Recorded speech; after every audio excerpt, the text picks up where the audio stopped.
5 minutes ago, tension filled the summit hall like a thunderclap. Ilham Aliyev, standing boldly on the stage, suddenly derailed the narrative. He dismissed the Soviet Union as a historic mistake, accused Moscow of imperial designs, and aimed to portray Russia as the enemy of Central Asia. The air grew heavier with every word. But then, Nushavkat Mirziyoyev, the leader of Uzbekistan, shattered the silence. Without a script, without warning, he intervened right there on the stage, calm yet furious. His voice cut through the tension, halting Aliyev mid-sentence, even stopping a Turkish delegation from speaking. Aliyev's face darkened, shock replacing his usual confidence. What was his reply? Why did he freeze after the delegation cheered for Russia's centenary celebration? Stay tuned to uncover what happened next. After the confrontation, Aliyev silently moved to the hall, adrift in memory. His steps were deliberate, perfectly measured, blending into the silence without disturbing the symmetry of the space. No stairs were climbed, no formalities broken, just a calculated, quiet presence. His height did not elevate him, his posture was stoic yet enveloped in unseen internal strength. Every step radiated an inner storm, something relentless, something unyielding. In that room, one man stood out, an unbranded suit, shaped by purpose rather than label. His demeanor radiated calm, yet beneath the surface, a tempest of resolve churned. He was a master of subtlety, an envoy of agreeable tricks, unshaken, unthreatened by the chaos around him. His refusal to display arrogance resembled metal, steadfast and unbending without need for force. His attire matched the moment, neutral shades between glass and graphite, fitting seamlessly into a diplomatic setting. Mirziyoyev observed quietly, not giving voice to unnecessary words. His gaze was rare, an intense kind of perception that no one could ignore. He didn't look directly at the crowd, instead, he read their faces, their posture, their unspoken thoughts. In his eyes, there was no aggression, only the weight of consequences. When he listened, he absorbed everything. When others forget, he remembers. In Bratislava, a poet entered a hall crafted for more than mere aesthetics, designed for sound, discipline, silence. The space was empty, hushed as a museum. Wooden panels, rare in their design, carried no Russian scent, only a pure, contemplative silence. Light was scarce, intentionally subdued, merely enough to set a mood. It was a sanctuary for those who understood the power of words, a place where silence stretched long enough to dry out any artificial noise. The atmosphere belonged to those who appreciated the weight of pauses, moments when even breath becomes a political act. Suddenly, Aliyev appeared in the hall, a figure both confident and restrained. His presence was both formal and tense, like a soldier ready for combat but restrained by protocol. His face was composed, thin lips, expressionless, yet that very indifference betrayed his inner tension. Expecting a warm welcome, he quickly realized this was no ordinary reception. Mirziyoyev approached his seat with calm precision. No military stride. No political posturing, only pure, exact placement, like a precise calculation. The silence stretched further, pregnant with unspoken words. Mirziyoyev didn't immediately look at Aliyev. Instead, he cast a sort of stunned gaze across the room, resigned yet alert. He was prepared for every comfort, yet also ready for confrontation. Then, from a distant Baltic country, a speaker softly addressed issues of European security, speaking of threats from an Eastern authoritarian regime, not as punishment, but as a warning. A whisper of a lie crossed the page, and the atmosphere thickened. Russian interference in regional stability was acknowledged, an unspoken threat, a silent warning. Aliyev's mood flared briefly, anger flickered. But this was his first mistake. Mirziyoyev suddenly turned, calm, unthreatening but purposeful. His words cut through the room like a sharp blade. He questioned the shadow of Russia looming over the region, asking whether it was truly a shadow or something more visceral. The air grew dense, every breath was heavy with anticipation. Aliyev, silent, caught in the moment, knowing that in this silence, true power lay. Could he withstand the tension? Could he reply without losing ground? The questions hovered. Aliyev finally broke the silence, his voice measured, yet carrying the weight of a challenge.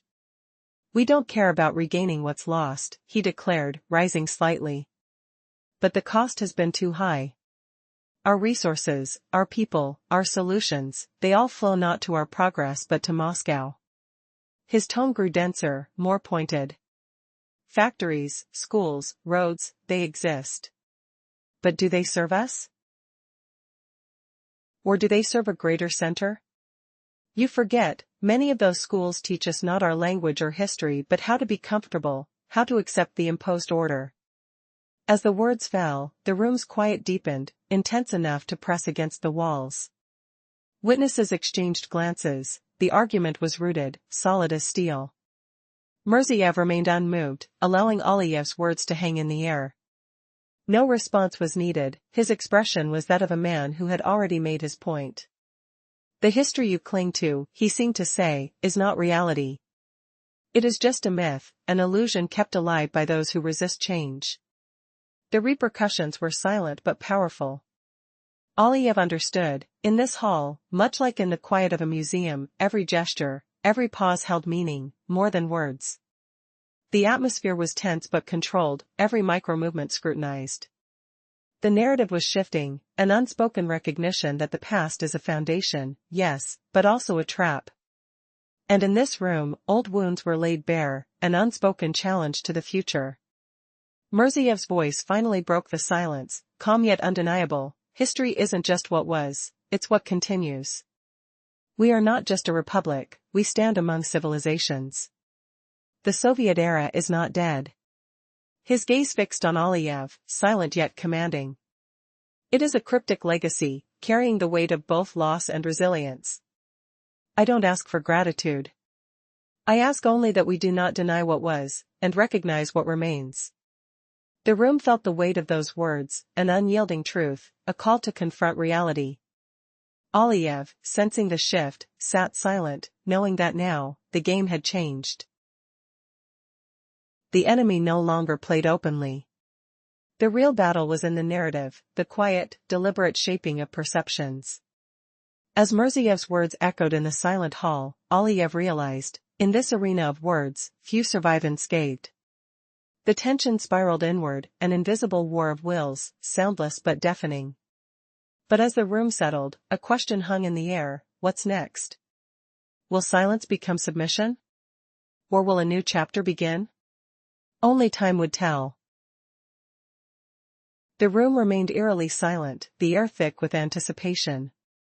No words escaped, only the subtle scent of old wood lingered, untouched by Russian influence. The panels, crafted from rare wood, preserved their quiet dignity, untainted by foreign traces.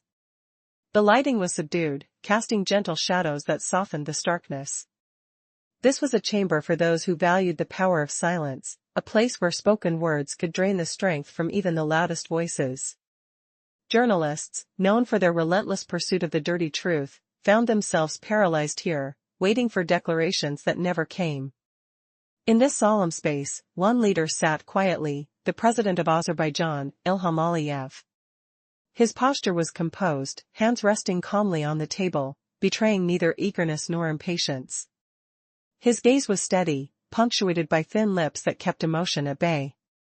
But beneath that calm exterior, a misjudged move lurked. The quiet was his mistake, a sign of underestimated resolve. He waited for acknowledgement, expecting political decorum. Perhaps he believed this was a routine procedure, a mere formality. Yet, he did not anticipate the silent challenge he would meet, the unspoken message in the room's stillness. Mirziev moved toward his seat, not with military precision or theatrical flair, only with deliberate restraint. He settled without a fuss, embodying an unyielding focus. The silence was an unspoken command, demanding attention without demanding it. He glanced around the hall, as if he had fallen into a deep thought, prepared to listen to the AI of diplomacy. Instead, he shifted focus. Addressing a delegate from one of the Baltic nations. His voice was measured, yet it carried the weight of conviction. He spoke of European security, warning of threats from Eastern authoritarian regimes, words not to be dismissed as mere rhetoric. At one point, an unnatural pause stretched briefly, as if the words on paper felt false, hollow. Russia's persistent interference in regional affairs, fostering instability, maintaining influence, was unmistakable. That brief silence conveyed more than words ever could. Aliyev's brow furrowed slightly, a flicker of annoyance passing across his face, perhaps silently conceding the truth, or perhaps resisting it. You wondered, in that frozen moment, who truly held the power in this room.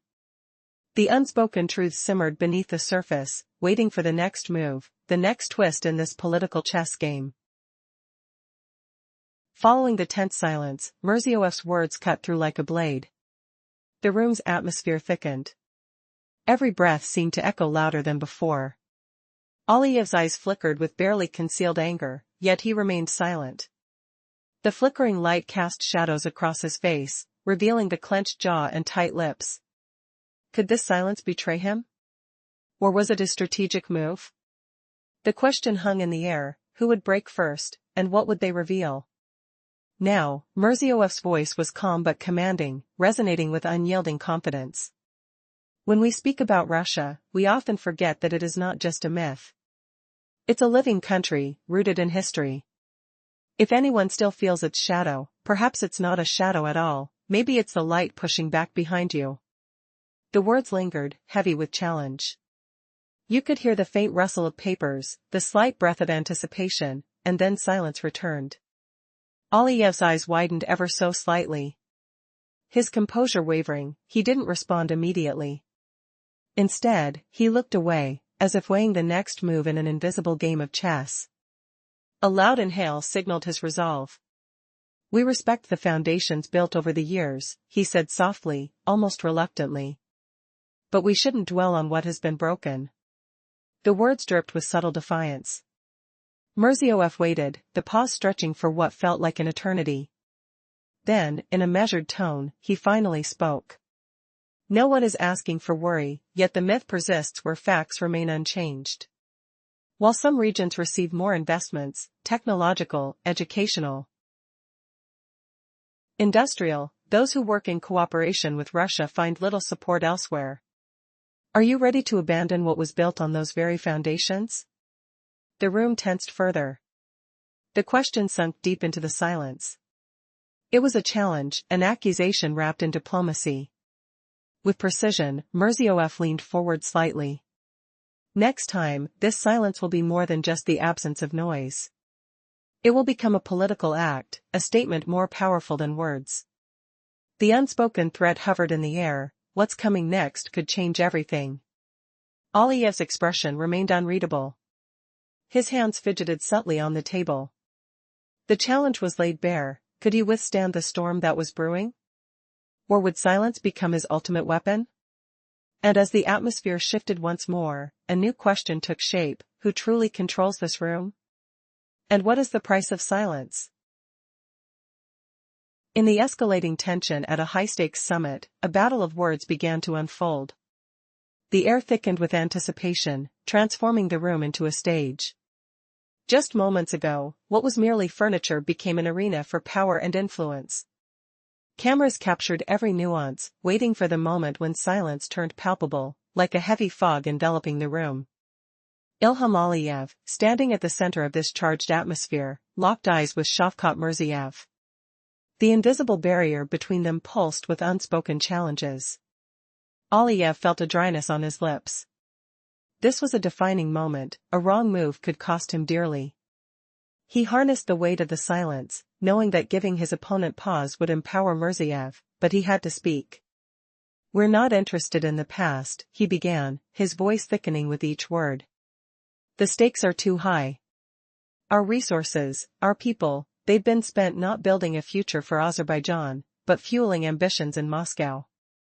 His words hung in the air, heavy yet electrifying, awakening the room. Mirziyoyev absorbed each syllable without flinching. Aliyev pressed further, his intensity rising. What was built was not for us. Factories, schools, roads, yes, they exist. But don't forget, Mr. Mirziyoyev, in those schools, we didn't learn our language or our history. We were conditioned to accept comfort over identity, just as many began to look askance at the narrative being woven here today. The audience could feel the shift. It was more than a discussion, it was a confrontation of legacies. Mirziev remained unyielding, seemingly unaffected. But the pressure was undeniable. Aliyev knew he had to seize the moment. Look at what's unfolded over the last decade. Your country speaks of authority, of strength. Institutions, armies, economies, yes, they exist. But who constructed the very foundations? When your parents stepped into those schools, who built them? You see, the past isn't just a footnote, it's the bedrock of our identities. As the weight of his words settled, a sharp response edged closer. There was a pause, the air felt charged, almost electric, as both leaders awaited the next volley. Would Mirziev respond with measured restraint or unleash a counterattack? The room held its breath, sensing that this was a turning point, a dialogue that could reshape their futures. 5 minutes ago, a tense confrontation unfolded at the summit. One leader, standing tall, attempted to dismiss the Soviet Union's legacy, calling it a mistake. He accused Moscow of imperial ambitions, casting a shadow over the unity of Central Asia. The room was thick with silence as another, equal in stature, rose to challenge him. What was said next would change everything, an unexpected clash that stunned everyone. As the debate intensified, one figure approached the center of the hall with deliberate, measured steps. He didn't rush. His presence was commanding, silent but powerful. Every movement was precise, like a chess master making a calculated play. The air around him was tinged with anticipation, every breath he took seemed to echo. His face was calm, expression unreadable, yet his eyes betrayed a depth of understanding. He was there not just to speak, but to send a message, one that would resonate long after the meeting ended. He had a history, memories embedded in his every gesture. As he moved toward his seat, the sensation of textured fabric brushing against his fingertips seemed to remind him of forgotten times. The cool smoothness of his tailored suit contrasted sharply with the heated atmosphere. The room was silent, not because everyone was afraid, but because they sensed the importance of what was about to be said. This was more than diplomacy, it was a battle of wills. The tension mounted. Who would falter first? Who would stand tall in the face of mounting pressure? In this charged environment, a single moment drew everyone's attention. A nearby observer recalled a memory, an image of a similar confrontation, heavy with unspoken words and silent threats. The scent of aged wood and cold metallic surfaces filled the air.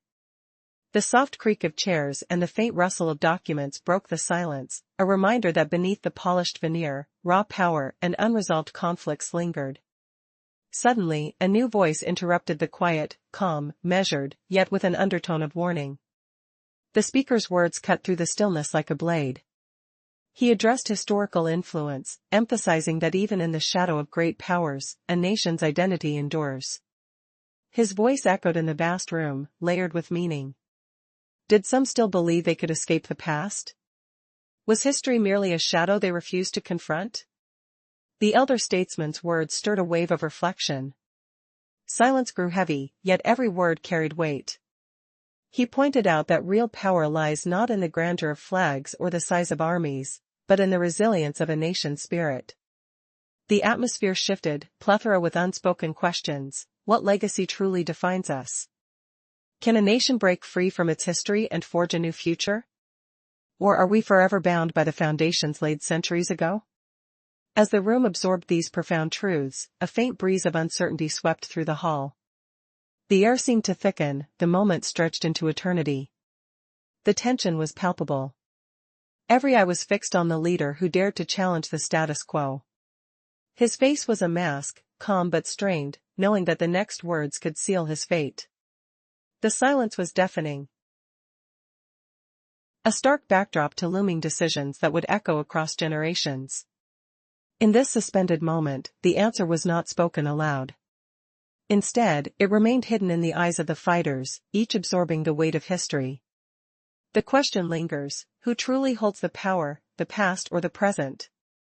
As the quiet persisted, one final thought hung in the air: do we control our destiny, or are we merely echoes of the past, waiting to be rewritten? The story was only beginning. In a moment that felt like an eternity, the tension inside the summit room was palpable. The air hung thick, filled with unspoken words, as Ilham Aliyev confronted Shavkat Mirziyoyev. It was a clash of ideologies, a battlefield of national pride. The silence cracked with the weight of historical grievances. But he had to ask, how do you navigate the treacherous waters of a shared past without drowning in its shadows? Mirziyoyev broke that silence first, quietly saying, I hear your position, but let's embrace the present, the 21st century. His expression remained composed, but a storm brewed within his eyes. You cannot equate ancient ties with future partnerships. Do you really believe that dwelling in the past leads us forward? The room held its breath. Aliyev, calm but fired with conviction, responded, what we call history may feel like a sacred cave, but we've all buried something in its depths. His voice was steady, but beneath lies a current of urgency. Every person in the room had felt the edge of historical wounds. Was he drawing lines that might never fade? The invisible battleground shifted. Mirziyev's gaze sharpened. He recognized the stakes. Aliyev's words weren't just rhetoric, they were a challenge. Silence enveloped them once more, but this time it was a pregnant pause, pregnant with the weight of choices unmade. Each man weighed his next words like a firebrand thrown into a powder keg. In the depths of that silence, Aliyev stood on the brink of revelation. He considered, was he risking too much by calling forth the ghosts of the past? And yet, could he afford to forget? The tension remained thick, a palpable string tightened around the throats of both leaders. Would this standoff ignite into a full blaze of conflict, or would reason prevail in the end? Aliyev drew a breath, the air thick with potential. He understood, the waters they tread were fraught with peril. But remember, Mr. Mirziyoyev, he said slowly, his voice compelling as an avalanche of memories roared to life. When we speak of history, we must acknowledge its power. Too often, it becomes a threat, a weight that can immobilize us. The audience, captivated, felt the significance of every syllable. Would this encounter be a fleeting moment, or would it alter their destinies forever? Mirziyev's response lingered, echoing against the walls of the summit, a daring acknowledgement that this was not merely about the past but about the future's fragile fabric. In the space between them, time twisted and turned, each heartbeat reverberating louder than the last. Would they break through the barriers of history, or would they remain prisoners of their legacies? With every flicker of gaze, the question loomed, could they forge a new path or forever remain bound to yesterday's chains? In the tense atmosphere of geopolitical debate, the exchange between two leaders reached an unexpected climax. Ilham Aliyev, president of Azerbaijan, passionately defended his nation's history while Shavkat Mirziyoyev, president of Uzbekistan, remained composed, awaiting his turn to respond. Aliyev accused his counterpart of romanticizing the past, framing it as a sacred yet flawed legacy. You speak of history as if it's a revered cave, he challenged, but it holds the blood of those who suffered under the weight of imposed narratives. This is part of our collective memory. Mirziyoyev's response was both calm and penetrating. You're correct that history is complex, it is neither a straightforward narrative nor a mere thread of the future. It demands attention and respect. He emphasized how the past could either serve as a stepping stone or a stumbling block. You reflect on past struggles, but do you dare consider relinquishing your claim to this history?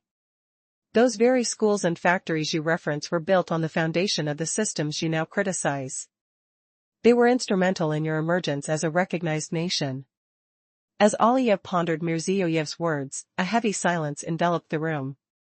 Tension crackled in the air, palpable and thick, as the delegates leaned in, sensing the weight of the moment.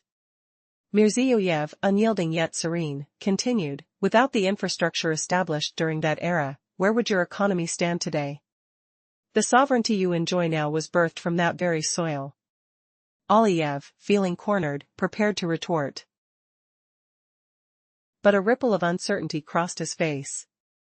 Would he acknowledge Mirziyoyev's argument and risk appearing submissive? The sound of hearts pounding echoed, a reminder of the stakes confronting them both, Nothing less than their nation's pride and future lay on the table. Would Aliyev rise to the occasion or back down, allowing his opponent a crucial victory in this high-stakes confrontation? The intensity radiated through the room like an electric current. Observers could almost feel the echoes of history reverberating with each piercing stare exchanged between the two leaders. What would emerge from these turbulent waters? Would they find common ground or prioritize national pride over collaboration? Each second hummed with potential, leaving the audience breathless as they awaited the next move. In a tense showdown between two presidents, high stakes and heavy consequences brew. On a summit's agenda, Ilham Aliyev of Azerbaijan finds himself embroiled in a gripping confrontation with Shavkat Mirziyoyev of Uzbekistan. As passion ignites, they broach painful memories from the past. Aliyev evokes the horrors of past conflicts, provoking a raw dialogue on allegiance and sacrifice. Will history's shadow drag them into a bitter collusion, or can they forge a new path?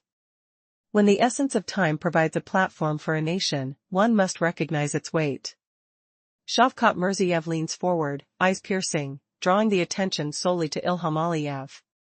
Silence envelopes the room, cutting deeper than any words. "You can challenge me, Mr. President," he states firmly, "but you cannot forget your roots." His voice resonates, conveying authority. The atmosphere grows thick with a sense of respect laced with tension. Aliyev, the weight of the moment resting heavily on his shoulders, remains steadfast. "Yes, we are products of this very era," Mirziyoyev continues, "but we can't be shackled by its burdens. We must acknowledge our sacrifices. Recall the bloodshed, the battles fought not solely for Moscow, but also for Baku. Our soldiers faced the fury of Stalingrad. They fought for your humanity, Ilham." A flicker of realization dawns on Aliyev. He can feel the tension, thick as fog. Can he accept that both of their histories are intertwined in a bitter struggle, or will he retaliate? Their eyes lock, tension thickening the air between them. "Do you remember the heroism?" Mirziyoyev questions, unwavering. "You speak of victims, but what about those who rose from the ashes?" A collective breath holds the room captive. Aliyev narrows his gaze, contemplating. Mirziyoyev's words cut deep, tugging at unresolved pasts. The silence is palpable, the journalist's pen scratching on paper, and the cameras rolling quietly. Aliyev's confidence falters. He knows this discourse could plunge them into political turmoil. Is he prepared to confront the truths that linger unspoken? Suddenly, the pivotal question cuts through the tension. Will we let history define our fate, or will we choose our path forward? As the tension surges in the room, both men rise to the challenge, prepared for an inevitable clash that could redefine their country's futures. 5 minutes ago, the atmosphere was tense, the room thick with unspoken words. Clarity failed to break the heavy silence as cameras reset, and journalists hurried to capture the moment. The protocol slowed, as if the very air waited with anticipation. Then, calmly, President Mirziyoyev concluded his speech, his voice steady, unwavering, calmness born from knowing the words carry weight. Only the quiet strength of someone who understands that silence itself can speak volumes. The crowd remained still, but deep inside, a storm was brewing. Imagine standing at the edge of a battlefield, where every breath feels like a gamble. That's how it was for Mirziyoyev, every word, every gesture, weighed with precision. His gaze was like a steel blade, sharp and unwavering. He knew this wasn't just a diplomatic meeting, it was a clash of histories, memories, and unspoken loyalties. The room's walls seemed to hold their breath, listening to his calm yet piercing voice that cut through the stillness. The dust of history, the scent of old wood and subtle fragrances, lingered as every move became a calculated part of the game. Suddenly, the silence was broken by a voice, calm but firm, echoing through the room. A representative from a neighboring country stepped forward, speaking with deliberate clarity. The words painted a picture of regional security, warning of destabilization efforts fueled by external influences. His voice carried a hint of urgency, a reminder that beneath the veneer of diplomacy, the stakes were far higher than they appeared. The room's atmosphere crackled with tension. Who would blink first? Who would reveal their true intent? Mirziev's response was measured but intense. He shifted his gaze slowly, locking eyes with Aliyev, the apparent opponent. His words quietly built like a storm gathering strength. When we speak of Russia, he murmured, we are not just reflecting history. We are acknowledging a shadow that still looms. The air felt colder, the weight of his words pressing into the space. His voice, steady as granite, questioned whether those shadows had truly faded or merely lingered in the corners of their shared past. Aliyev, feeling the intensity, responded with a calculated calm. His voice, thick but controlled, attempted to dismiss the accusations.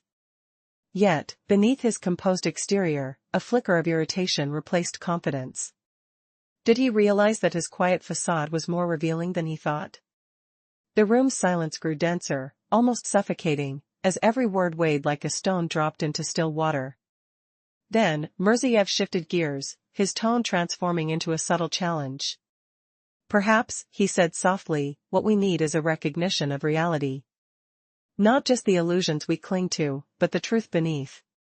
His words drifted, lingering like fog over a quiet lake, leaving everyone questioning the foundation of their diplomacy. The scene blurred into a memory, an echo of history itself. Mirziev remembered the Soviet epic, the resilience carved into every brick of their shared past. It was a tumultuous time, death, victory, suffering, stitched into their collective consciousness. That memory, alive in his mind, pushed him to stand firm. His gaze hardened, sensing that the next move could change everything. His words cut through the air, deliberate, sharp, like the precise stroke of an engraver carving into wood. Each sentence layered with meaning, each pause pregnant with unspoken challenges. In the quiet room, the message was clear, a battle of wills disguised behind diplomatic veneer. Mirziev's tone, calm yet piercing, challenged the narrative of past victories and current illusions. Our history, he said, is not just about the glory of the past. It's about the identity we forge today. His eyes flicked across the room, meeting Aliyev's gaze, almost daring him to respond. An unspoken message, the future depends on true recognition of what has been lost, and what must be reclaimed. Suddenly, the atmosphere shifted again, like a gust sweeping through a still chamber. Aliyev sensed the mounting tension. He understood that silence now was more dangerous than words. The room was a crucible, every gesture, every breath, a potential spark. He knew this was no longer a staged performance but a battlefield of subtle signals and unspoken threats. The walls seemed to close in, confirming that in this space, silence can be a weapon, words a shield, and truth a weapon of its own. Then, an unexpected shift, a rare moment of clarity. Mirziev, with a calm settled into the core of his being, dared to speak once more. History, he whispered, is not just the past. It's a foundation. We build upon it, not deny it. His voice, quiet yet resolute, left a mark in the air. Everyone listened, knowing that the silence now was not just between words, but a pause, an opportunity to reveal truths hidden deep within their shared story. As the room settled into a fragile quiet, Aliyev understood, this was the moment when words become weapons, silence an act of defiance, and history a battleground for the future. In this silent war, the smallest gesture carried immense weight.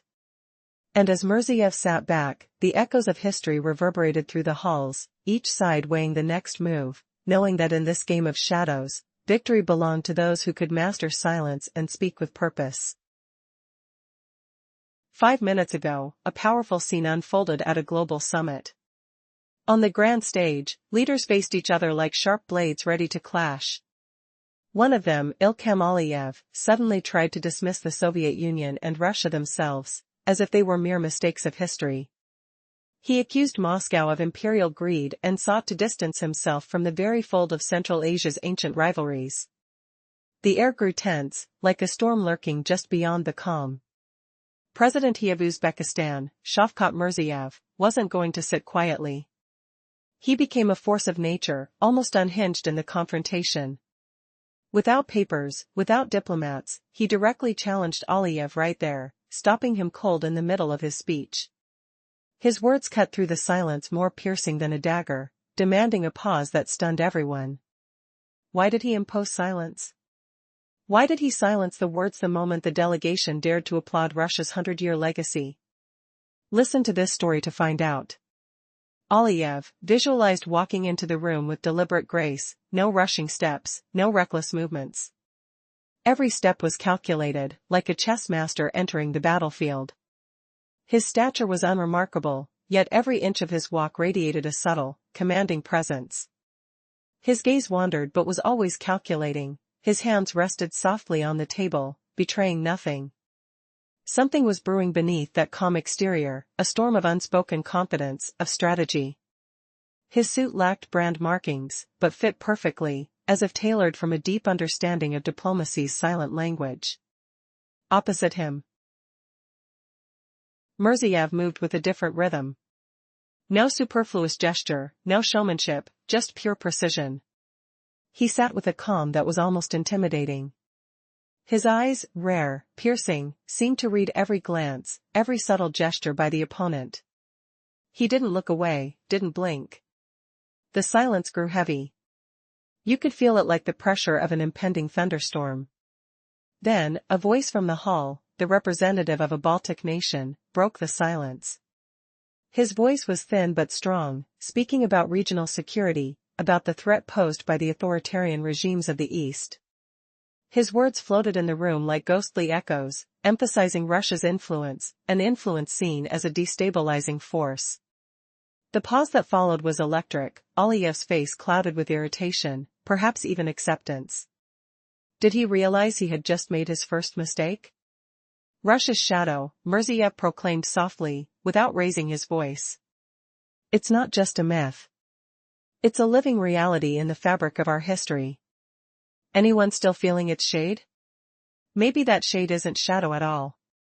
Maybe it's the same light that you've been chasing, illuminating what you refuse to see. The words lingered. The silence thickened, pressing like a weight on the soul.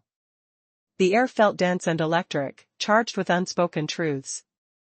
Aliyev responded with a deep breath, his fingers trembling slightly. The room's oppressive silence was deafening, every breath, every heartbeat felt amplified. Then he spoke, his voice steady but edged with underlying tension. History's truths aren't set in stone, he said softly, almost defiant. We respect what's built. But we must not dwell on what has been broken. The words hovered, heavy and deliberate. Mirziev didn't rush. He allowed the weight of those words to settle. A pause stretched ominously, as if the very fabric of diplomacy was fraying. Finally, he responded, calm but firm. You speak of rebuilding, but tell me, what about the language, the history, the identity your schools have erased? In those classrooms, we learned to be Soviet, not Azerbaijani. Do you think that's just a coincidence? Or is it a hidden truth that keeps haunting your progress? Aliyev's jaw tightened. Murmurs rippled through the room. Every detail was scrutinized, the texture of the air, the scent of old wood in the hall, the weight of 10 centuries of history pressing down on each word. Mirziev pressed further. Your writers publish millions of copies. Your theaters fill with plays for others, on opposite sides. Do you think that means independence? Or is it just a mask hiding the real question, are you still part of something larger? The gallery stared entranced. Aliyev's face remained frozen, but his mind raced. Was this a challenge? Or a wake-up call? Mirziev continued, voice lowering, the room silent but for the distant hum of an air conditioning unit, metaphor for the stillness before a storm. Being part of a larger whole always carries risk. But it's also a chance, an opportunity. This shared history can become a gift, a bridge, if only you choose to see it. Aliyev hesitated, then spoke, slowly, carefully. Without the Soviet Union, Azerbaijan would not have reached international markets, the industrial base. The political family that now leads us, none of it would be here without history's shadow. Every word was a calculated punch, a declaration that history, dark and bright, was the foundation of their future. Mirziev nodded slightly, eyes unblinking. Yes, history isn't perfect. But it's also unbreakable, he said softly. Forget the past? That's a dangerous game. Because the past isn't merely history. It's the very bedrock upon which your entire nation is built, your flag, your leaders, your identity. You can hide from it, but it's always there, waiting. His voice resonated like a bell tolling in the silence. A heartbeat passed. The tension in the room was almost tangible. Aliyev sat, visibly challenged, grasping for something to say. His lips parted, but the words failed him. He knew deep down, the real war was not just about words but about what, along with the past, is buried beneath. Mirziev leaned back, eyes still fixed on Aliyev. The choice is yours. Continue to pretend the shadows don't exist, or finally face them. Because if you ignore them, they will consume everything you've built. In the final moments, the room's fragile calm threatened to break. But a curtain of silence fell, thick and unyielding. Aliyev's mind raced with unspoken questions. What comes next? Will these shadows finally define the future? Or will they destroy it? The answer lurked just beyond the edge of perception, waiting to be revealed. Without the Soviet Union, the path to the global market would be blocked forever. The industrial backbone? Non-existent. The political family shaping your future? Absent. Yet, Azerbaijan's rise, its survival, stems from those very foundations. Now, imagine the cost of breaking away. Would independence come at the price of chaos? But then, the scene shifts. Alec was already airborne, mid-flight in this political storm. The tension in the room thickened like fog, almost tangible. The air turned crisp, filled with whispered fears and silent judgments. What secrets did those confident gestures hide? Could silence be mightier than words? His father, Gaidar Alec, was a legend in Soviet Azerbaijan, a master of managing the country's economy and safeguarding its identity. The man who steered the nation through turbulent times, he's the architect of stability that allowed independence to blossom. So, why was there anger simmering beneath Alec's calm exterior? Did he believe the legacy of his father was being ignored? Could personal history be sacrificed on the altar of politics? The atmosphere grew tense, an unspoken challenge. The room's silence was shattered only by the subtle rustle of papers and the faint hum of distant voices. Alec's stature, his poised presence, demanded attention. His every move, deliberate yet restrained, hinted at a storm brewing beneath the surface. A master of diplomacy and quiet strength, he stood as a symbol, not of dominance, but of resilience. Across the hall, Mirziev's gaze was unwavering. His eyes, like depths of steel, penetrated every gesture, every word. His silent stare was an invitation, or perhaps a warning. Did he read Alec's internal battle? Did he see the weight of history pressing down, threatening to burst? A calculated pause, an almost invisible breath, hung in the air. The silence was profound. Then a voice from a nearby speaker broke through gently but clearly, discussing regional security and the threat from the Eastern authoritarian regimes. The room absorbed every word, the tension thickened. Russia's shadow loomed large, its influence undeniable. Flashes of memory flickered, the old alliances, the bitter betrayals, the unspoken promises kept close to the chest. Alex's fists clenched slightly, feeling the weight of the moment. The conversation drifted into questions of influence, history, and sovereignty, factors impossible to ignore. Mirziev's calm was deceptive. Behind his composed facade, sharp resolve simmered. His words cut through the room like ice, deliberate, unyielding. Could Alec withstand this storm? Or was this confrontation destined to fracture the fragile peace? Another pause. The atmosphere thickened, the unspoken war of wills. The room, a tense arena, seemed to hold its breath. Every glance, every gesture, every lingering silence conspiring to reveal the next move. The air grew heavier, charged with history, pride, and the unspoken fears of the future. Would the next words bring resolution or chaos? The tension hung in the balance. Suddenly, Alec's voice broke the silence, a rare sound, calm yet filled with unspoken defiance. His words were deliberate, crafted to challenge yet avoid open conflict.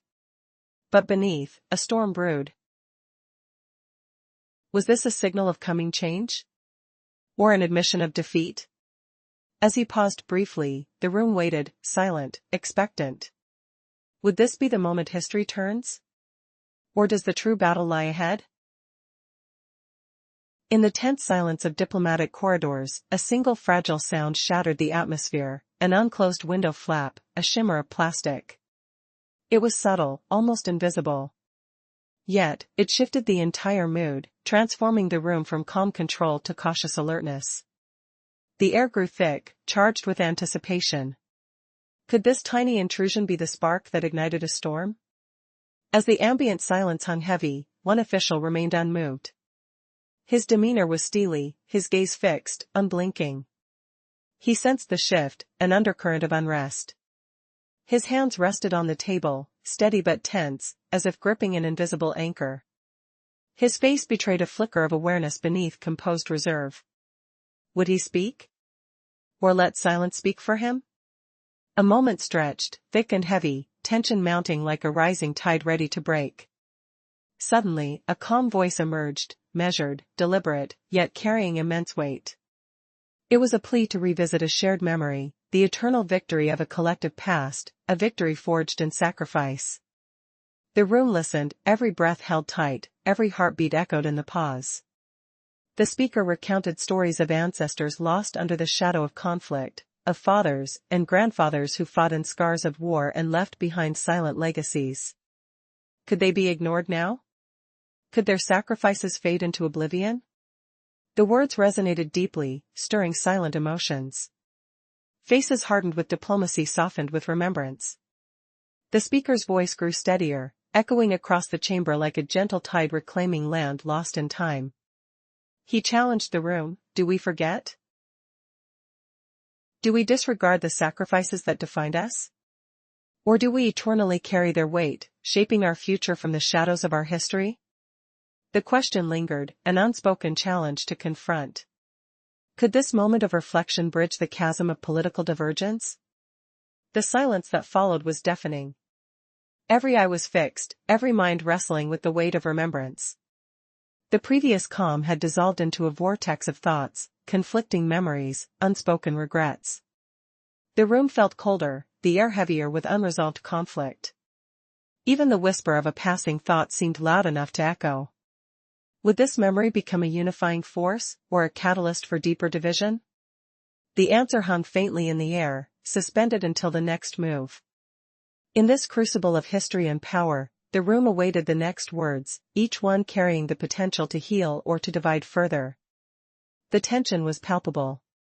The very walls seemed to absorb the collective unspoken plea, to honor the past, to understand the present, and to safeguard the future.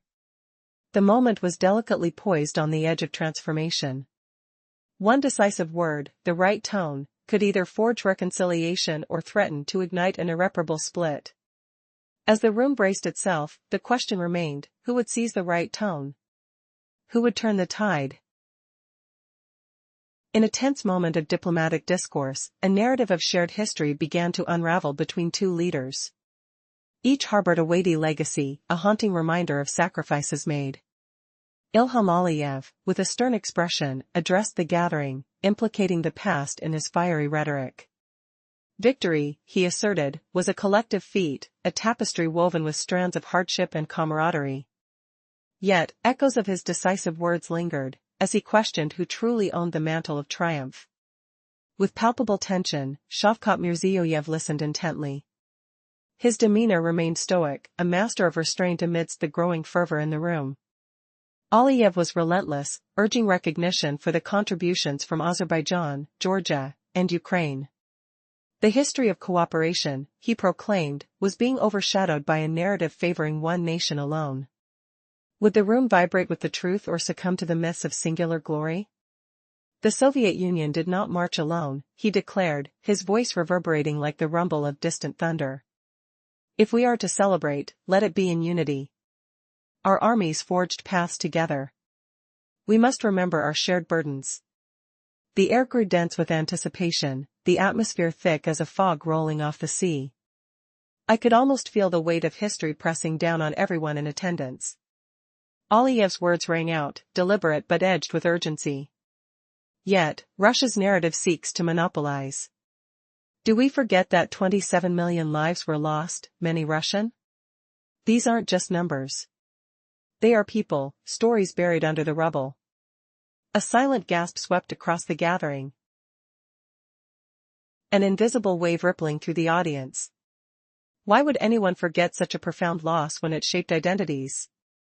Realizing the weight of his words, he paused, letting the solemnity of his message sink in. A stillness enveloped the chamber, each listener grappling with the echoes of the past.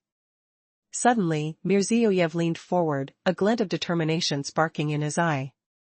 Victory was not just a Russian endeavor. Ukraine suffered, Georgia stood firm. What of us? We must not let history be rewritten. The intensity in the room was palpable, like the tension before a storm. At that moment, as Aliyev opened his mouth to respond, a crisp crack of tension broke the silence. Would he grapple with the challenge presented, or would he falter? The stakes felt higher than any of them anticipated, chance and destiny intertwining in this politically charged arena. History doesn't belong to the few, Mirziyoyev continued, but to all who fought and bled. Can we ignore the reality of our alliances, forged in the fires of war? His words, sharp and resonant, hung in the air. How would Aliyev counter this rallying cry? Just then, a sudden thought crossed my mind. What if the discussion changed direction, revealing deeper rifts than territorial disputes? Both leaders bore the weight of their nations, the echoes of previous conflicts swirling around them like shadows. The room was no longer just a venue, it had transformed into a battleground of ideas, where every word was a weapon, each silence a potential trap.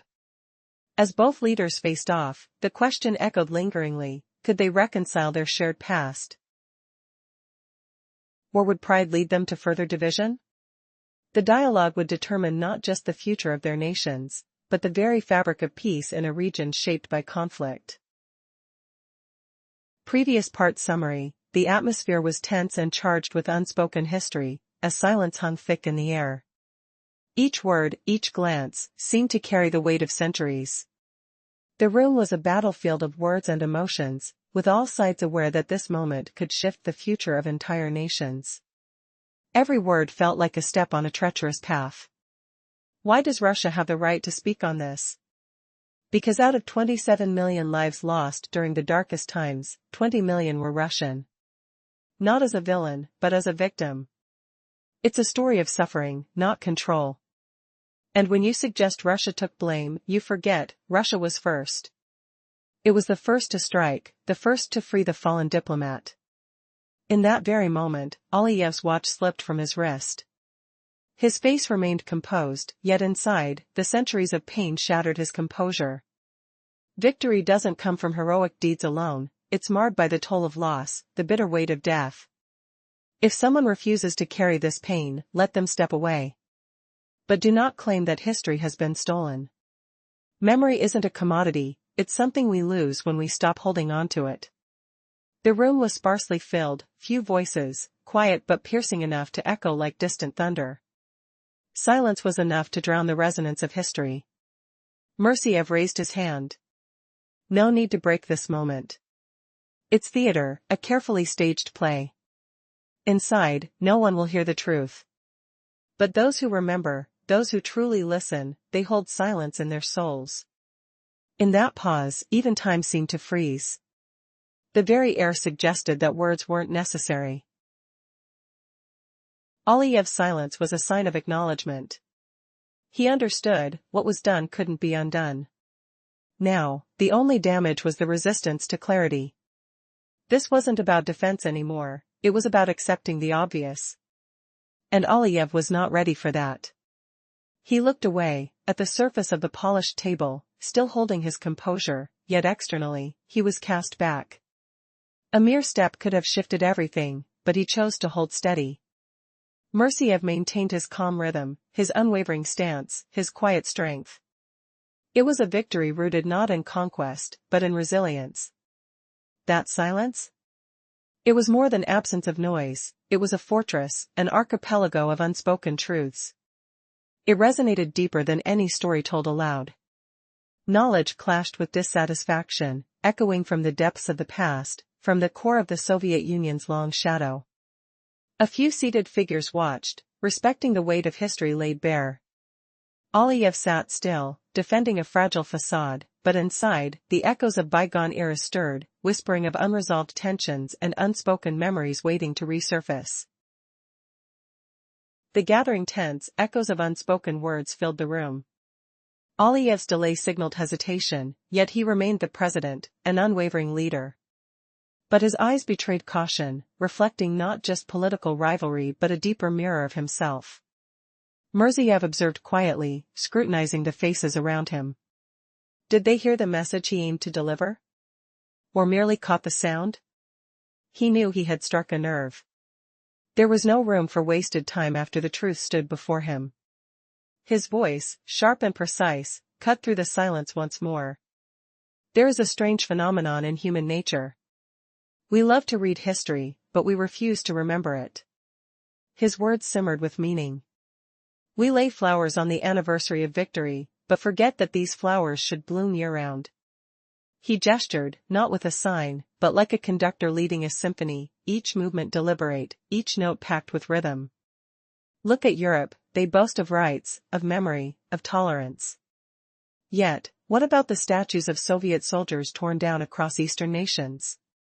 Who censors the names of those who fought and died for liberation, Warsaw, Budapest? At this point, a delegate from Eastern Europe shifted, eyes cast down. Cameras zoomed in on a solemn face as someone subtly placed a stone on the ground, a silent curse, a brutal reminder of unforgotten sacrifices. These memorials are not just symbols of the Soviet Union, they embody human victims, lives lost for freedom. Europe's forgetfulness of who opened the gates of liberation threatens to erase the memory entirely. Returning to the core subject, Mirziev emphasized. Victory was shared, yes. But who delivered the decisive blow? Who was the first to strike? Russia does not seek gratitude, but respect, an obligation we all must recognize. His tone grew firmer. Today, as Europe imposes sanctions and distances itself from Russian resources, it's not just a political act. It's a statement of intention, a signal of shifting alliances. The air grew heavier, the weight of unspoken history pressing down. Silence stretched, a tense moment, ripe with implications. The room seemed to hold its breath, awaiting the next move, the next revelation. Because in this game of power and memory, who will strike next? And whose voice will echo after the silence falls? In the tense atmosphere of the summit, two powerful leaders faced each other.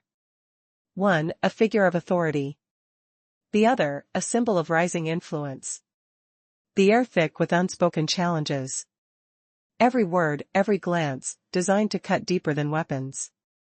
The room seemed to hold its breath, waiting for the inevitable clash. But what secrets lurked behind their silence? Who would break first? And what shocking truth would change everything? The story begins as the first move is made. A whisper of history, echoing through the marble halls. Russia's strength is misunderstood, they say. Not as a force of light, but as a relentless force of resilience. Respect, not gratitude, is what Russia demands. Why? Because they understand the harsh reality, power is built on history's shadows. Today, Europe builds sanctions, cutting off supplies, denying resources. Yet, beneath this, a deeper question looms. Did Europe truly choose? Or was it coerced by fear, by dependence?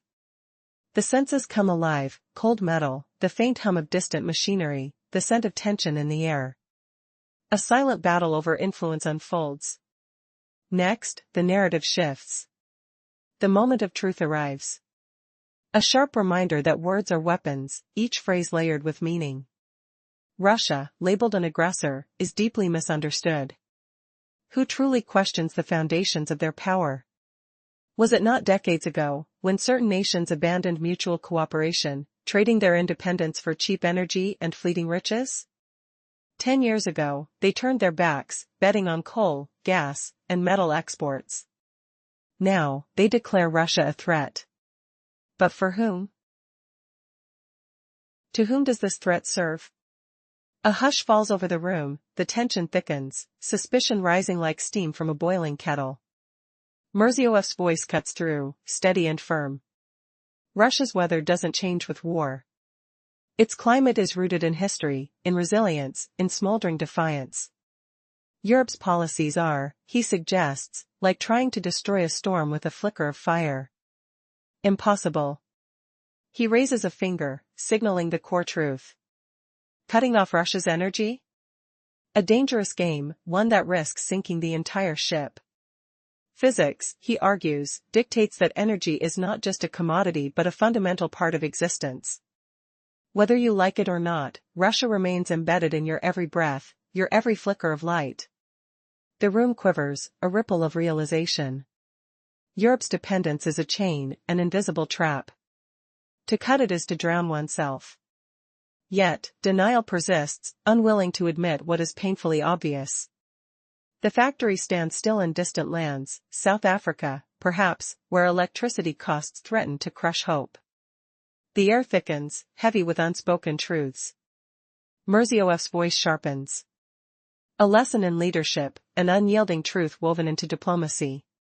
While some nations export resources, others expect eternal gratitude. But dependence is different. It's suffocation, without oxygen, survival ends. Partnership, on the other hand, is transparency, acknowledging who provides the vital support. Europe refuses this honesty. The factories, the roads, the schools, built with effort, but rooted in foreign influence. Many don't even speak their own language today. They are comfortable, yes, but at what cost? The room's atmosphere shifts, many sense the argument's weight, many feel the grip of unseen chains. Mirziyoyev continues, the momentum unbroken. As the dialogue unfolds, a crucial question is posed: what happens when those dependencies fade? Eventually, the so-called bridges of trust weaken, snap, leaving only a valley of silence. Silence, that fragile, deadly space, where even breathing can be seen as a political act. Cameras hidden among shadows capture every micro-expression, eyes narrow, hands tremble, breaths are held. Aliyev hesitates, caught between words and silence. He recognizes the impending trap, a mistake that could cost him everything.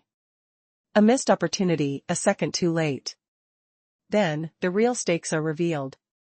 Mirziyoyev speaks of history's inexorable march. A narrative crafted from losses, sacrifices, and resilience. The story isn't just about borders or resources. It's about civilization itself, an ongoing struggle, a cryptic legacy passed down. Russia, he states, hasn't died, nor will it. It remains a core part of this story, woven into the fabric of the past and present. The room feels colder, the silence heavier. The breath of history is felt everywhere, tangible, insistent. Mirziyoyev's words echo like a warning and an invitation: do not forget the roots that sustain us. As tension peaks once more, Aliyev's response is cautious, a breath held, a whispered word. He is aware that silence now can be lethal. A misstep could turn the tide of influence. The room seems to shrink. The leaders stare at each other, one rooted in tradition, the other eager to carve a new path. The outcome hangs in balance.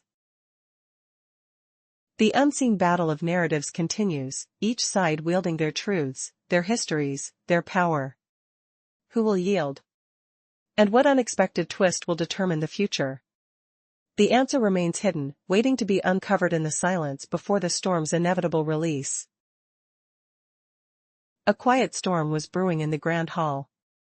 You could feel it in the heavy air, thick with unspoken tension. Just moments ago, voices clashed fiercely, classic rivals trading barbs. But now, an eerie silence had fallen. A silence so profound, even the whisper of air conditioning ceased. It was as if history itself paused, holding its breath.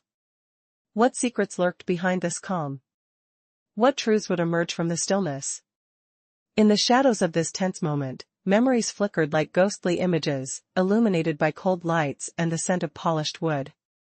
The room was filled with powerful figures, each carrying the weight of nations and past conflicts. Napoleon once said that true power lies in silence. Today, that silence feels deafening, as if the past is whispering its final warning. Suddenly, a voice broke the stillness, sharp and clear. Who would dare to speak now? As the silence deepened, a mental photo crystallized: old tapestries, a room filled with solemn faces, the soft rustling of papers. The weight of history pressed down, palpable in every corner. In one chair sat a leader, calm, unwavering. His face was a map of experience, etched with the lines of countless struggles. His eyes, shrouded in calm detachment, betrayed no emotion, yet within them burned a fierce awareness. This was a man who understood the game. His presence commanded respect, but also carried the burden of unspoken consequences. And then, from across the room, the opposing figure moved, the room charged again. A calculated step, calm as a predator stalking prey. The air crackled with anticipation. Every muscle, every breath, seemed to be tuned for the final act. It was more than diplomacy, it was a battle of wills. The question hung in the air: will this silence break? Or will it reveal what lies beneath? The answer lay just beyond the edge of this tense standoff, in the cracks of a fragile piece, waiting to shatter or solidify forever. What happens when the past collides with the present? When words become weapons, and silence a battlefield? The climax approaches.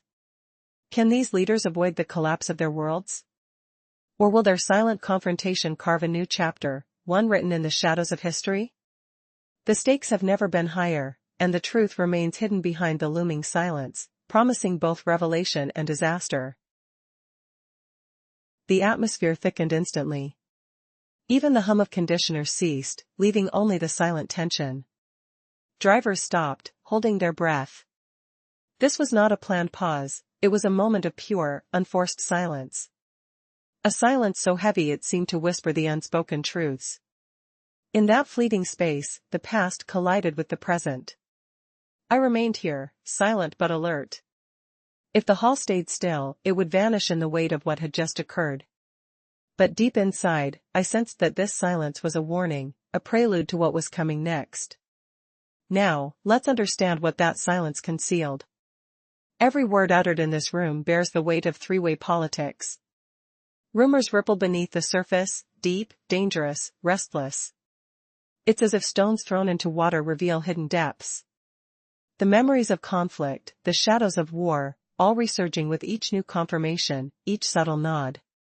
The true power does not lie in symbols or flags, no. It lies in the pipelines, the numbers, the currency. The energy that fuels nations, the subtle metaphors that measure real strength. Here, it's clear, the battles are fought on sheets of metal and lines of code, not on banners or slogans. In the midst of this storm, one leader prepares to speak. Mirzioev, standing tall and calm, grasps the microphone. His voice cuts through the high-stakes silence, cold but purposeful. Earlier, we spoke of the past, he begins, voice steady as steel. We remember the bloodshed, the conflicts. But today, I remind you, we are here not just to dwell on memories. We are here to shape the way we live now. His words echo in the hollow space, a reminder, the real battleground is the economy, the future. He then unveils his strategy, a clear, unwavering statement. Azerbaijan, he says, is a land of energy, a vital hub. Our goal isn't just to dismantle routes, he asserts, voice firm, almost fierce. We connect regions, bridge gaps, with gas, contracts, and cooperation. His pause hangs in the air like a loaded gun. Then, with calculated precision, he spells out the future. We don't seek independence for the sake of it, he declares. If offered a market, technology, standards, we must choose the options that give us real power. In that moment, the room becomes a battlefield of ideas. Russia's resources are present, undeniable. But so are its troubles, sanctions, restrictions, instability. A partner built on fragility, not strength. Azerbaijan's future, he emphasizes, depends on economic ties influenced by political realities. His gaze sweeps across the assembly, weighing each word. You speak of roads and routes, but what about our sovereignty, he asks. His finger points decisively, a symbol of his unwavering stance. It's one thing to build infrastructure, it's another to build independence. And just as the tension reaches its peak, he poses a final question, one that reverberates like a thunderclap in the silent hall. Are we building for ourselves, or are we constructing someone else's empire? His words hang, heavy and unambiguous. The room remains frozen, caught between the past's shadows and the future's uncertainty. The question lingers, will they choose sovereignty or submission? The answer, hidden in the silence that follows, may define the fate of nations. Summary of the previous part. Tension filled the room as Shavkat Mirziyoyev pressed Ilham Aliyev about the importance of Russia's historical ties and geographical proximity to their nations. Mirziyoyev emphasized that while the West sought to impose its standards, Russia never demanded the abandonment of cultural identity. The atmosphere thickened with anticipation as Aliyev prepared to respond. As the debate intensified, Mirziyev's voice rose, cutting through the thick air. Why do your gas pipes flow towards Turkey? He challenged, his gaze intense. Your strategic threats traverse Chechen territory. Who unlocked the route to the Caspian Sea for you? Not Europe. It was Russia. Aliyev attempted to interject, but Mirziyev's conviction echoed louder, filling the hall. When Europe dictates standards, it's not merely business, it's ideological control. They teach you how your children should think, how your ministries should display their flags. This is not a simple market transaction, it's an attempt to reshape your identity. The murmurs among delegates grew, each more bewildered by this stark reality. Were they truly willing to trade self-identity for external approval? Mirziyoyev laid bare the heart of the matter. Russia never required you to forsake your identity. It built your infrastructure, your defense capabilities, without demanding that you change your alphabet or rename your streets. It provided you the means without the expectation of turning you into mere extensions of its will. He surveyed the room, where every eye was glued to him. Now, look at the demands Europe places on its allies. Turning cultural expectations into legislation. Is this true progress? Or just a repackage of colonial control? A chill swept through the hall as the weight of his words settled. Mirziyoyev continued, voice steady yet charged.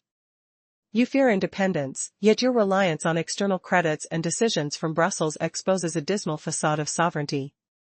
What will you choose, the illusion of autonomy or the real partnership with a history that has supported you? Aliyev felt the heat of scrutiny as every delegate's gaze weighed upon him. The tension was palpable. What would he say next?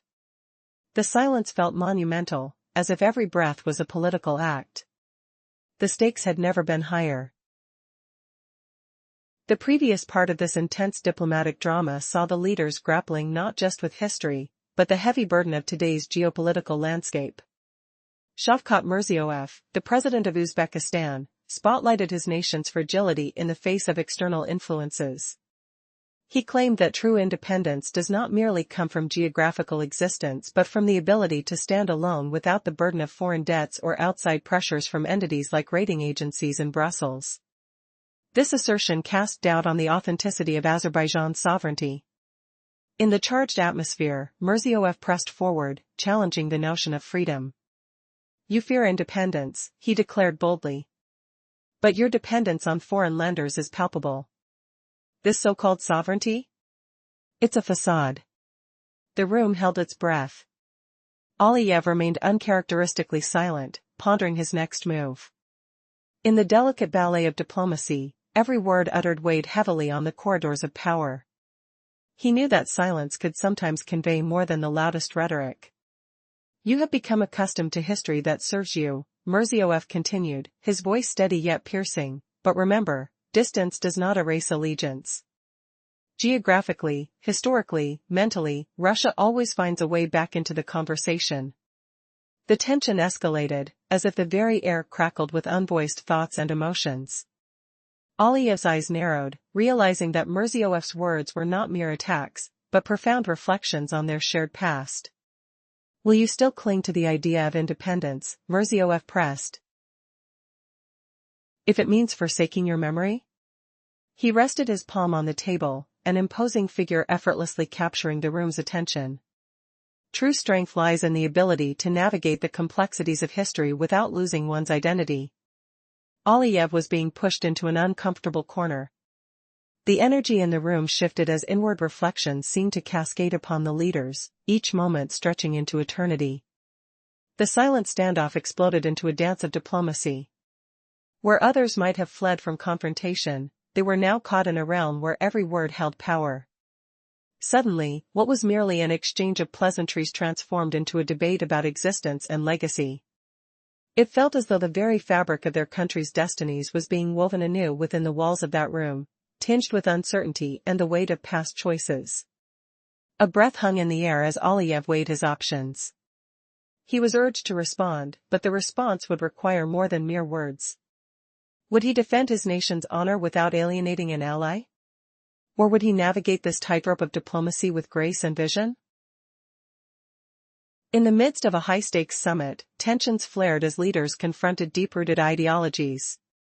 Ilham Aliyev, president of Azerbaijan, was in the spotlight, his emotions simmering beneath the surface. His attempt to address the legacy of the Soviet Union sparked not just questions, but heated exchanges with Shavkat Mirziyoyev, the president of Uzbekistan. Aliyev's bold assertions about history drew everyone's gaze, setting the stage for a clash that would reverberate throughout the room.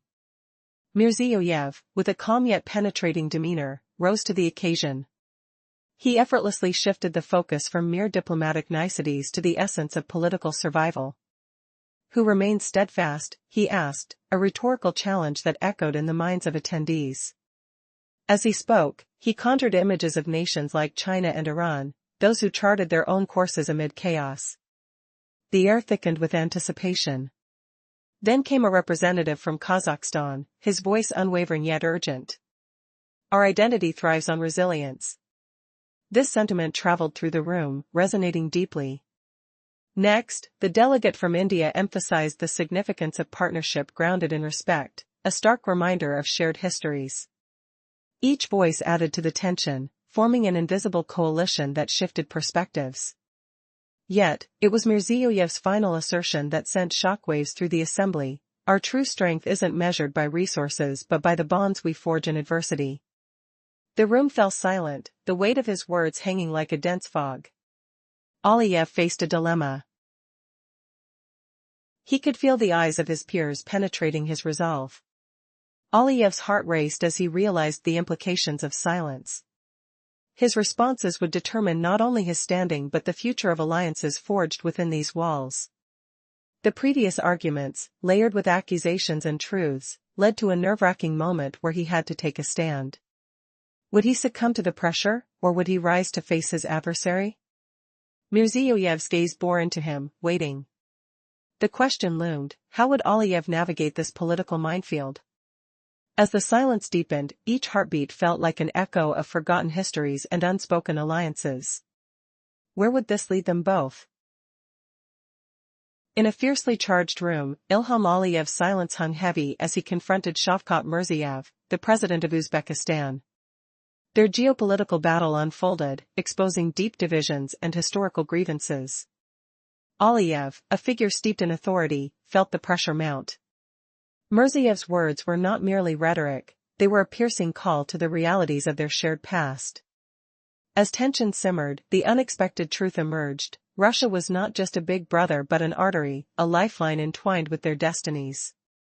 Mirziyoyev pressed on, erasing illusions of independence. Cut Russia off, and you don't gain freedom, you introduce a pressure that might crush you from within. The room fell silent, anticipating Aliyev's response. He stared back, eyes narrowing as the intensity grew. Did he comprehend the nuances of this intricate relationship? Mirziyoyev's heart raced with the knowledge that every word he uttered held profound implications. It was about more than politics, it was a struggle for identity in a world shaped by ancient rivalries.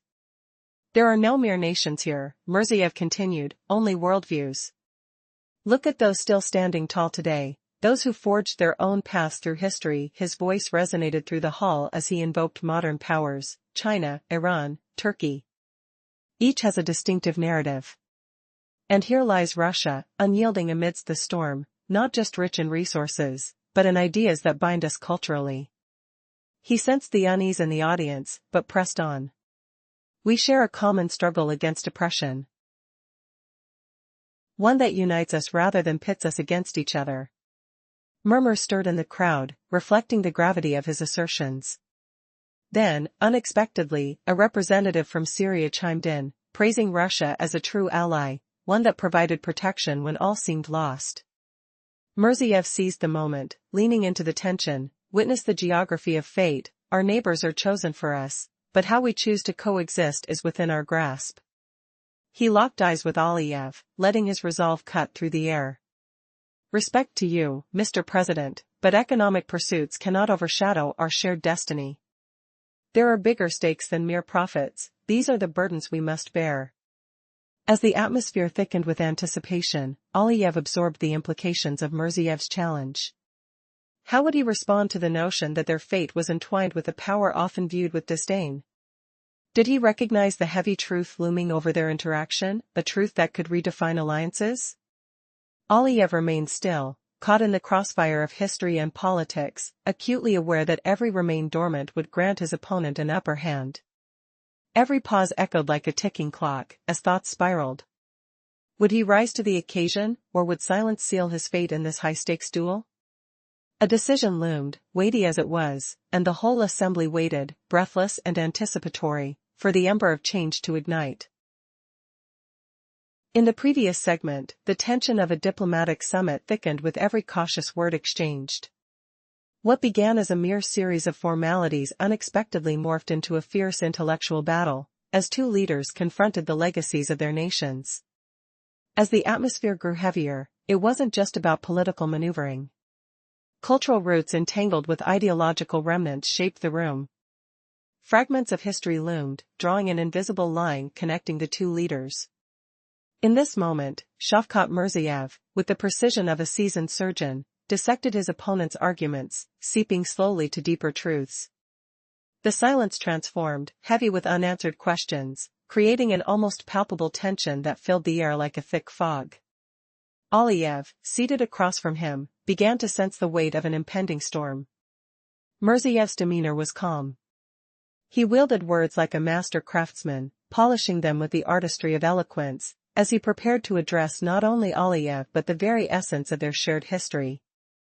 With every variable that connected their past, he painted a picture of pride, an intertwining of cultural echoes that resonated through both Uzbekistan and Azerbaijan. A figure emerged from the shadows, unexpectedly stepping into the charged atmosphere. A diplomat from Russia, dressed sharply in a dark suit, held a composure that spoke volumes. He observed, listened closely, and absorbed the tension, preparing to interject. The room hung on his every syllable as he began. They say Russia never yearned for empire, it simply had no choice. His words, disarmingly soft yet razor-sharp, cut through the pretense, and the silence became a canvas for his declaration. We are not here to boast of conquests or military might, rather, to acknowledge a shared fate that binds us all. The air crackled with anticipation. What would Aliyev's retort be? Each moment stretched like a tightrope, every breath a calculated risk. Would he seize the chance to dismantle the narrative laid out before him? Aliyev clenched his jaw. Should he respond with the fervor of righteous indignation, or would silence grant Mirziev the upper hand?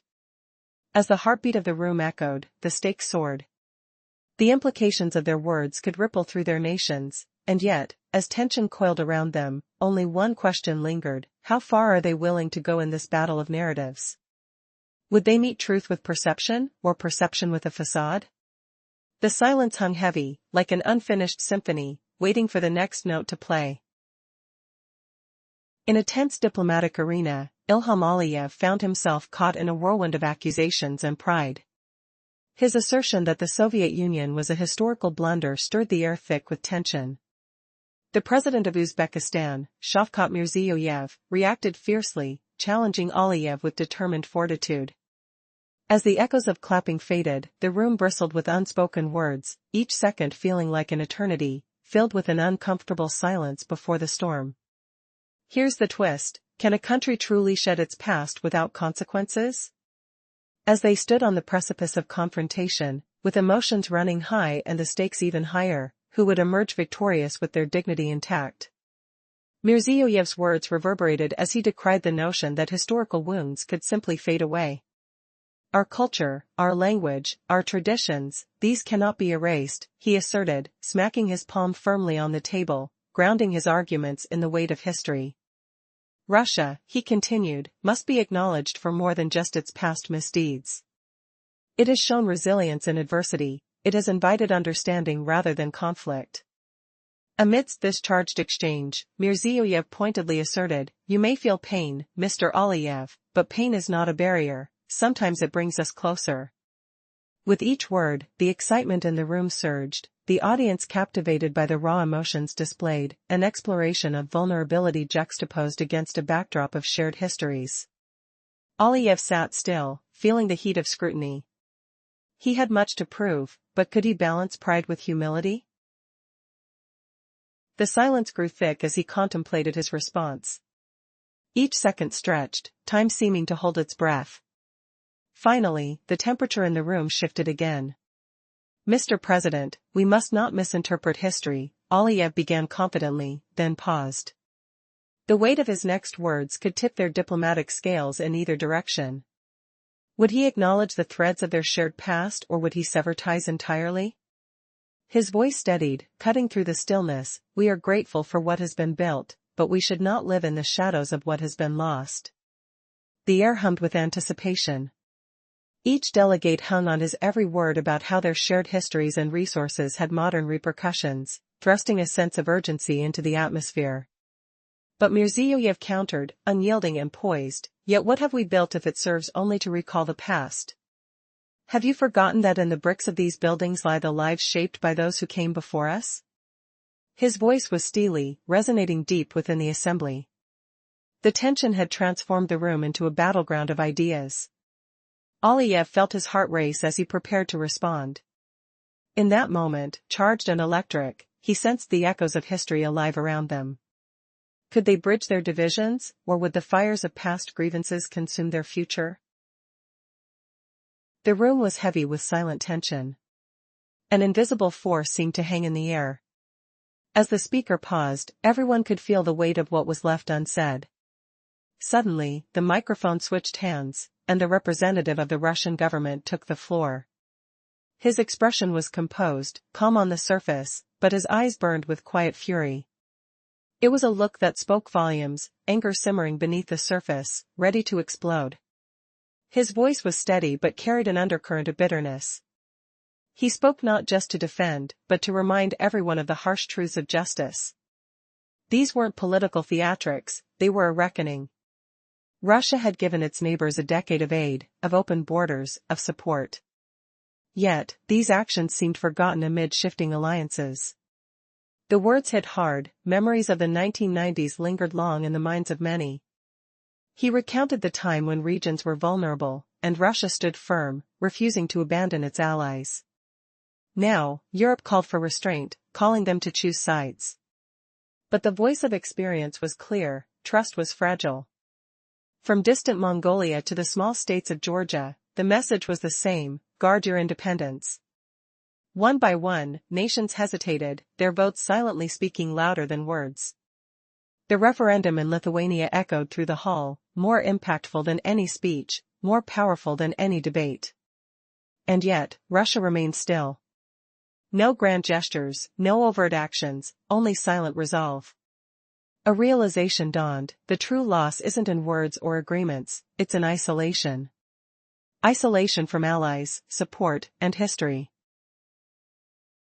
That's when the room's silence deepened, each breath became a collective heartbeat. The weight of unspoken truths pressed down, the noise of papers and shifting seats marking the transition from national to personal. The atmosphere shifted again, an almost sacred stillness. The room, once bustling with diplomatic speech, now seemed to breathe as one. This wasn't just a meeting, it was a reflection of memory, of shared history, of the unbreakable bonds forged by pain and perseverance. What binds this assembly isn't just protocol or words on paper, it's the silent, enduring memory of sacrifices made. As the quiet settled, the room teetered on the edge of something profound. Even the smallest movements, the rustle of papers, the faint creak of a chair, became part of a deeper, unspoken dialogue. It was a space where history and present collided, where every glance, every gesture, told a story of resilience. The hall, on the verge of silent reverence, became a symbol of unspoken allegiance. Suddenly, the atmosphere shifted again. Elim Aliyev's gaze swept over the assembly. His expression remained composed, but beneath it, a storm brewed. For a fleeting second, he was caught between two worlds, expectation and realization. A silent question hovered: who truly holds power here? Who commands the silence? In that moment, the tension grew palpable. Aliyev's lips pressed together, eyes flickering with unresolved questions. The room held its breath. Inside, every person wondered, will he speak? And if so, what truth will emerge from that silence? The unseen battle of words was about to reach its climax, an unspoken declaration, a victory of presence over speech. What happens when quiet becomes the strongest weapon? When silence isn't submission but defiance? Prepare for an unexpected twist, because in this space, the real battle is fought in the shadows of words, in the unseen depths of understanding. In a high-stakes diplomatic summit, tensions run thick as representatives from Central Asia gather, their words loaded with historical weight. Ilham Aliyev, president of Azerbaijan, wrestles with a past entwined with Russia, while Shavkat Mirziyoyev, president of Uzbekistan, prepares to confront him directly. Aliyev's hand rests on the polished wooden table, its surface cool against his palm. Memories flood him, childhood, tales shared with his father amidst a ceasefire that now feels like a distant dream. He stands, not with the certainty of a conqueror but as a man grappling with the enormity of the moment. The room quiets, heavy with anticipation, waiting for his voice to break the silence. Friends, he begins, his tone mournful. Today, I've heard much that I will not soon forget. His gaze drops to the floor, the burden of his country's expectation weighing heavily upon him. We, Azerbaijanis, take pride in our strength. But pride must not blind us to the path we tread. We must choose wisely. He pauses and takes a deep breath, each word deliberate. I refuse to isolate my nation. It's time to recognize that choosing one path isn't always about turning back. It may involve facing uncomfortable truths.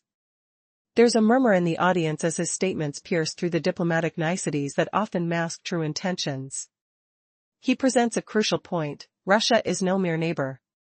It is a geopolitical force, an energy player, and a moral compass. Some attendees applaud, a mix of fear and gratitude palpable in their responses. But let us not forget our agency. We are open to forging new routes, together.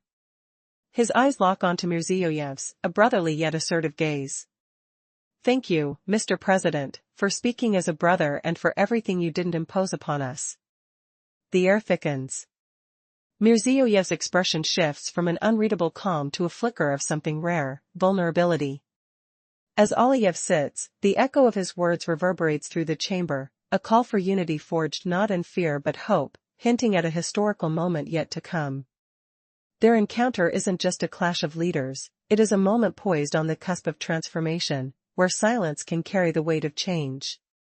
And so it lingers in the air: is this truly the beginning of a new alliance, or merely the calm before a storm brewed from old rivalries? The stakes couldn't be higher. They sit, two leaders feeling the tremors of their nation's past, their eyes poised for the next reveal in this complex game of diplomacy. In the previous moment, the tension was tangible. The room seemed to hold its breath, all eyes fixed on the delicate balance of diplomacy teetering on the edge. The silence stretched infinitely, hinting at a brewing storm, an unspoken challenge. Who would be the first to break it? Suddenly, the voice of the army representative echoed softly through the hall. It was quiet, almost nervously precise. Everyone knew his words would be simple but powerful. He praised the strength of Azerbaijan, acknowledging its resilience on the global stage. His statement was like a single arrow stuck in the wall separating unlikely allies and adversaries. It signaled a shift, a crack in the old veneer of diplomacy. Then, a new figure entered the scene, the head of the Chinese delegation. Observant and calculated, he looked around, making a silent assessment. The message was clear: in this landscape, those who refuse to root themselves will become irrelevant or foolish. Russia, steadfast as ever, proved it would not abandon its allies. The Hungarian minister added his voice, emphasizing the long-standing myth of who defines enemies and friends. Was it time to re-evaluate these lines? The atmosphere turned darker. Shocked reactions rippled across the room, not from anger but from confusion and apprehension. The air seemed heavier, almost alive, whispering that the era of open hostility was waning. Instead, a new understanding was emerging, one built on quiet acknowledgement rather than loud declarations. No formal agreements, no official documents, they spoke through gestures, through a subtle shift in the narrative. The final voice belonged to Mirziyoyev. He did not rush or make dramatic declarations. Instead, he waited for the story to reveal itself naturally. His gaze was steady, patient, knowing that true power lies in restraint. As he spoke, it became clear, the old line dividing east and west was blurring. A new horizon was forming, not written in treaties but inscribed in subtle diplomacy. He paused. The silence returned, thick but purposeful. Then he delivered a vision, a promise: in Russia's future, there will be no need to look back. No returning to past conflicts. No second-guessing the present. But the room remained still. No claps, no applause, only the quiet acknowledgement that this moment marked the end and the beginning simultaneously. Night descended over the summit like a curtain falling on a scene yet to be scripted. The official talks had paused, but the dialogue persisted in whispers and looks. Somewhere in the shadows, the story was just beginning to unfold, fragile yet unbreakable, waiting for the dawn of a new era. Why did the silence become the loudest statement of all? 5 minutes ago, during the summit, everything changed in an instant. As Ilham Aliyev tried to confront the others, daring to call the Soviet Union a mistake, accusing Moscow of imperial ambitions, and attempting to shift blame onto Central Asia, an electrifying tension seized the room. Who imagined that a simple speech could ignite such a storm? No one clapped, no one dared to speak. Silence took over, an oppressive silence that screamed louder than words. It became the ultimate weapon, the quiet for which everyone seemed to wait. The gathering didn't officially end, it dissolved into a slow, almost surreal transition. Like a night that refuses to break, the atmosphere shifted beneath the surface. The air thickened with unspoken truths. Suddenly, everything was different. The room's coldness, the rigid commands, the structured protocol, these all crumbled. Instead, a feeling grew, raw and visceral. The decor lost its rigidity, the once stiff physicality gave way to authentic human emotion.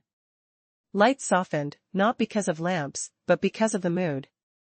The tension that hovered for minutes, stretched tight like a wire, finally unraveled into quiet.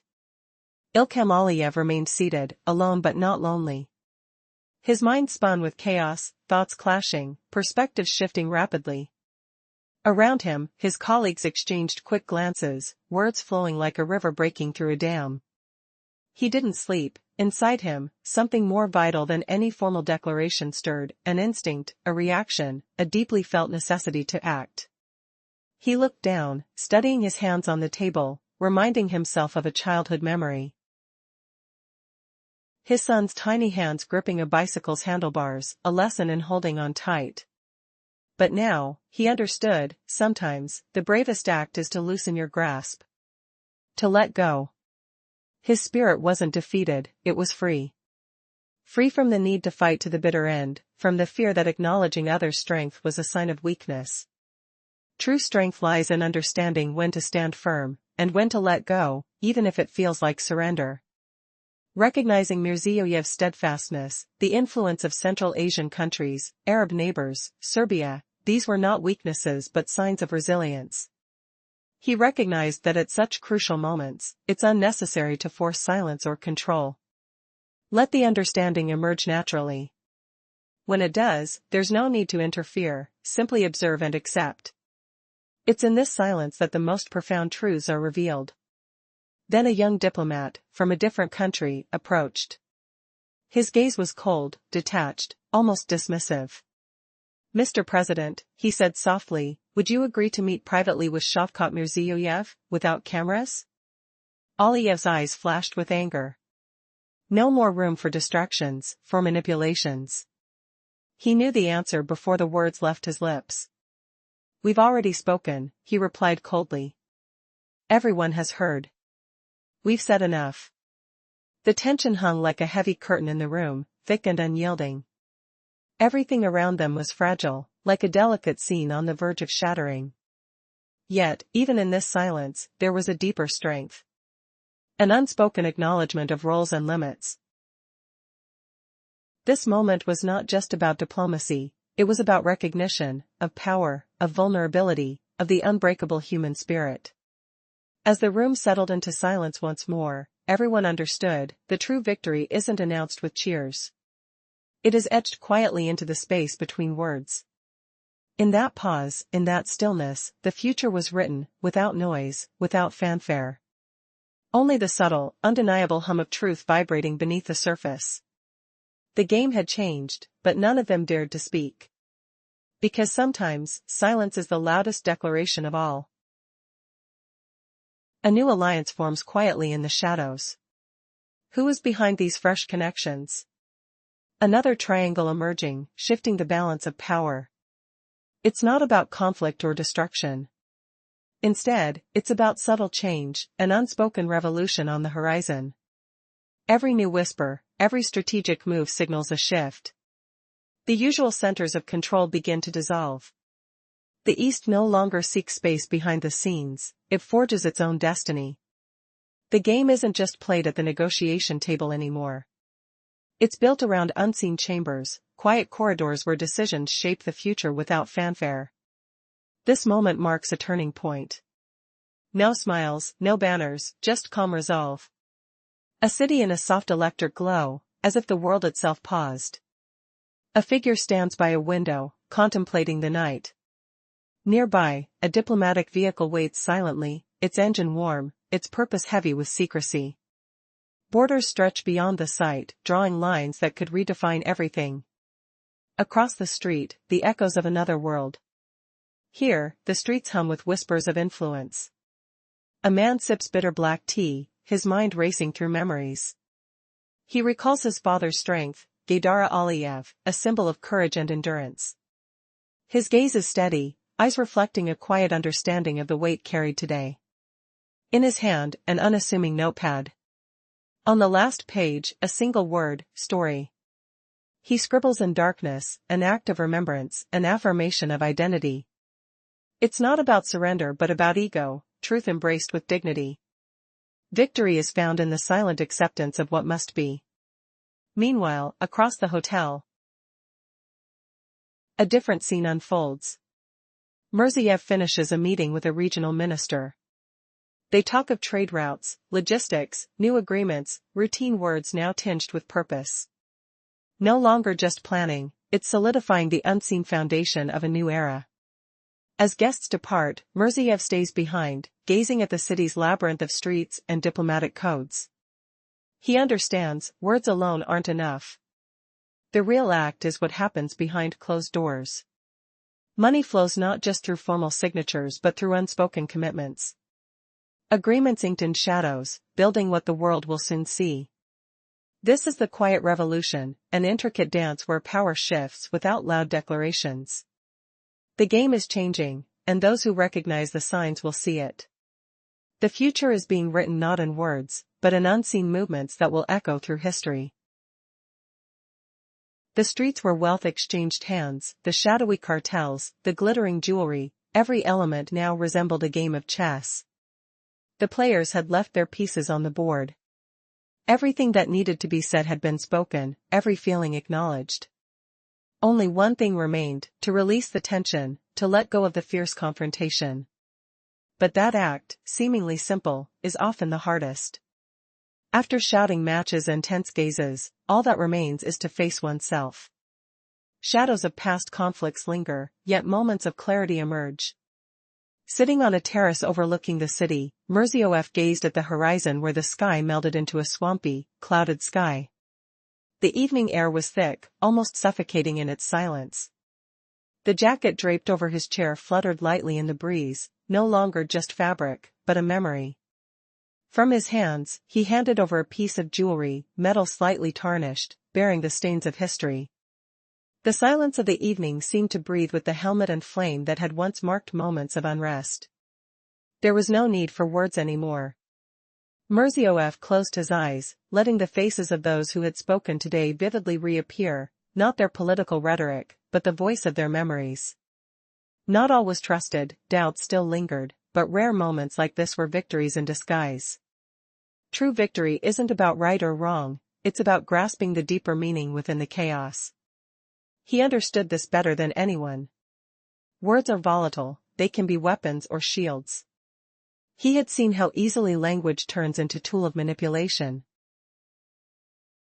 Especially when interests clash beyond the courtroom. This realization broke his spirit momentarily. The wind didn't scare him, it whispered secrets through the trees, a reminder of resilience. Suddenly, a calm voice broke the silence. It was Elim Aliyev, dressed not in his usual dark sweater but in casual attire, his face devoid of shadows, merely a reflection of the calm after the storm. The room around them cooled in quiet anticipation. No pretense, no masks, just two leaders, two worlds, two paths colliding in the stillness of understanding. Earlier, the conversation went beyond mere interests and superficial debates. It cut straight to the core, how the foundation of trust had been shattered. The atmosphere was tense, heavy with unspoken truths. As the wind howled outside, it couldn't drown out the silent whispers inside. Shadowed figures moved, their presence subtle yet commanding, like unseen forces steering the course of nations. This was no ordinary meeting, it was a battle of wills cloaked in diplomacy.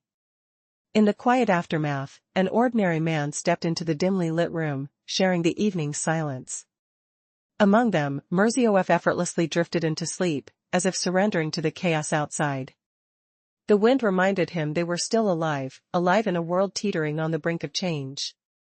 Aliyev moved closer, shoulder to shoulder, two leaders embodying two worlds, two destinies tangled on the edge of a new day. His words, like echoes from the night, were simple yet profound. It was a hard day. Necessary, though. Truly necessary. Their silence stretched, a mirror to the depths of a tranquil lake hiding turbulent currents beneath. Beyond the surface, the delegation's shoulders pressed forward, then retreating, silent gestures of resolve. These small movements signaled a new beginning, as if life itself was taking a breath. For what had already transpired was the most crucial moment. Reflection seeped into voices, truths about aspiration and fear, about how modernization was desired yet obliterating the essence of the soul. Aliyev's silent gaze revealed a recognition: we want progress but must not lose ourselves. Together. Without losing face, they held on to their dignity amid the chaos, knowing challenges lie ahead. As sleep consumed Mirzioev once again, an era of mutual respect settled quietly among them. Russia's role was clear, not to dominate, but to command respect on equal footing. This was the foundation of their unspoken alliance. They wouldn't forget the past, nor abandon those who stood firm in difficult times. Europe's support remained vital, as long as they needed it. Russia, even in weakness, remained a pillar of support. In strength, it only strengthened its backing, without asking for gratitude. Time slipped away in that vast hall, silence grew dense, an understanding beyond words. Delegates looked outward, some supported, some seemingly unshaken. The air transformed, no longer infused with superstition and old fears, but infused with new comprehension. Like a gentle flag fluttering yet as steadfast as steel, this quiet strength epitomized their resolve. Hours later, Mircea returned to his chambers, opening his device to read a brief message. The words from Moscow were clear: everything had shifted. The storyline was no longer staged, it had moved beyond the superficial into a realm of genuine change. Aliyev, too, was awake, sitting with his son, watching the evening news, not about negotiations or political games, but about daily life. His mother's cooking, his son's growth, their simple journey, reminders that true path is honesty, even if not always easy, and that integrity remains the true compass. A question lingers, will this fragile balance hold, or will unseen forces tip the scales once again? The shadows are watching, silent witnesses to this intricate dance of power and trust. For in the end, every move, every word, masks a deeper story, of nations, of souls, and of the unyielding quest for genuine respect. Moscow's heart beats quietly beneath the vast subway tunnels, in an office overlooking the city. There, a man sits, unrecognized by name, yet felt in every decision that shapes the nation. This is Vladimir Putin, the leader of Russia. He doesn't waste time on recent headlines. His focus is on the map spread before him, routes of gas, trade, and culture. These pathways flow like veins connecting Russia to the world. He understands deeply, no one person can completely change geopolitics. But one person can influence the rhythm of those we accept as leaders. It's not just about power, it's about the heartbeat of a nation. Putin gently places his hand on the table, speaking softly to himself, "It will be me." The message is clear, control isn't the goal. Influence is. Today's story isn't about conflict. It's about growth. About two approaches, two leaders, finding a common language. It's real. It's honest. Russia isn't looking to clone itself or to be destroyed. It simply stands, resilient, aware. The leader, once remembered, now becomes memory, an echo that quietly shapes reality. From the east, the sun rises, its rays spilling warmth over future friendships. From Russia, a steady heat lingers, promising new alliances. If you listen close, you can feel the pulse of history moving forward. If this story resonates with you, remember, your voice matters. Like, subscribe, click the bell, share your thoughts. Who truly holds the power? Is it the weight of the past, or the hope for the future? What does standing on the right side mean to you? Your story is part of a greater conversation. Your perspective shapes the world. Stay tuned for the next chapter. Because sometimes, words are the only weapons. And in their silence, the real power is revealed.